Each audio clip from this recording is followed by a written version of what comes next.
आपने ये भी फरमाया कि जानवरों पर लानत और उनको बुरा भला न कहो। रिवायात में आता है कि एक अंसारी औरत अल्लाह के नबी सल्लल्लाहु अलैहि वसल्लम के साथ सफ़र में जा रही थी। जाते हुए रास्ते में वो औरत अपनी ऊँटनी से तंग आ गई, तो तंग आकर कहने लगी तुझ पर लानत हो। उस ऊँटनी को कहने लगी तुझ पर लानत हो। आपने फरमाया कि इस ऊँटनी के ऊपर का जो सामान है वो इससे ले लो और इस ऊँटनी को छोड़ दो। ये ऊँटनी हमारे साथ सफ़र करने के काबिल नहीं है, इसलिए कि ये ऊँटनी मलऊन हो चुकी है, इस पर लानत डाल दी गई है। रावी फरमाते हैं कि मैंने देखा कि वो ऊँटनी गलियों में फिरती थी और कोई उसको हाथ तक नहीं लगाता था। इसके दो मतलब उलमा ने लिखे हैं। एक ये है कि आपने तंबीह फरमाई कि जानवरों पर लानत न डालो, लानत डालना बहुत बुरा काम है। दूसरा इसका मतलब ये है कि आपने ये जो फरमाया कि ये इस पर लानत पड़ चुकी है कि जब किसी पे लानत डाल दी जाए तो उस पर हकीकत में लानत पड़ जाती है, और इस ऊँटनी पर हकीकत में लानत पड़ गई, इसलिए आपने फरमाया कि इसको हटा दो। तो मेरे दोस्तों, जानवरों को बात बात पे बुरा भला कहना, उन पे लानतें डालना, घरों में ख़वातीन को आदत होती है कि वो बच्चों पर लानतें डालती रहती हैं। बात में परेशानी आती है तो बेचारी परे मारे मारे फिरती हैं कि मेरे ऊपर परेशानी आ गई, हालांकि अपने ही किए हुए गलतियों का नतीजा इंसान के सामने आ जाता है। और आपने ये भी फरमाया कि मुर्ग को गाली न दो, ला तसुब्बुद्दीक, मुर्ग और मुर्गी को गालियां न दो, बुरा भला न कहो। आपने फरमाया क्योंकि ये नमाज के लिए बुलाते हैं।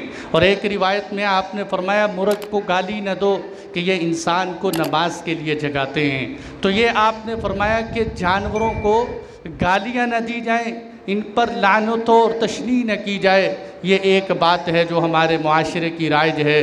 दूसरी, इस्लाम की बड़ी सुनहरी हिदायत ये हैं कि जानवरों को खाना भी दो, उनके हुकूक भरपूर अदा करो, उनकी खुराक का अच्छा इंतज़ाम करो, मौसम के लिहाज से उनका ख्याल करो, और साथ साथ उन जानवरों से ज़्यादा काम न लो, उन पर बोझ उनकी ताकत के मुताबिक डालो।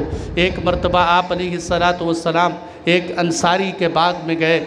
आपने देखा कि एक ऊँट सामने से आया और वह ऊँट अल्लाह के नबी के करीब आकर उस ऊँट ने अपनी गर्दन झुका दी और उसकी आँखों से आंसू बहने लगे। आप अलैहिस्सलातु वस्सलाम उस ऊँट के करीब गए, आपने उसके कानों के करीब हाथ फेरा। जब हाथ फेरा तो सहाबा फरमाते हैं कि हमने देखा कि उस ऊँट की आँखों से आंसू निकलना बंद हो गए। आपने पूछा कि भाई इस ऊँट का मालिक कौन है, ये ऊँट किसका है? वो अंसारी आए, कहने लगे ये ऊँट मेरा है। आपने फरमाया इस ऊँट के मामले में अल्लाह से डरो, ये जानवर तेरे बारे में शिकायत मुझसे कर रहा है कि ये मेरे ऊपर बोझ ज़्यादा लादता है और मुझे चारा कम देता है। आपने फरमाया इसके बारे में अल्लाह से डरो। ये आपका एक मौजिज़ा था कि जानवर भी आपको आकर शिकायत करते थे कि मेरा मालिक मेरा ख्याल नहीं रखता और मेरी खुराक का। मेरे दोस्तों, अफसोस की बात यह है कि अल्लाह के नबी की इस हिदायत पर अमल तो क्या करना था, बल्कि इसकी तरफ तवज्जो भी नहीं दी जाती। सुबह से लेकर शाम तक जानवरों पर बोझ लादा जाता है और जब शाम को उनकी बस हो जाती है, जिस्म पर थकावट होती है, तो जालिम लोग ऊपर से डंडे बरसाते हैं और उनकी पिटाई करते हैं। ये जालिम कि उस जानवर जो बेज़ुबान है, जो अपनी ज़ुबान से कुछ कह नहीं सकता, ये ऊपर से उसके चेहरे पर डंडे, कभी उसकी पीठ पर पिटाई और उसकी खुराक का कोई लिहाज नहीं। मेरे दोस्तों, क़यामत के दिन इसका जवाब देना पड़ेगा कि जानवरों के साथ ये भी एक बहुत बड़ी ज़्यादती है।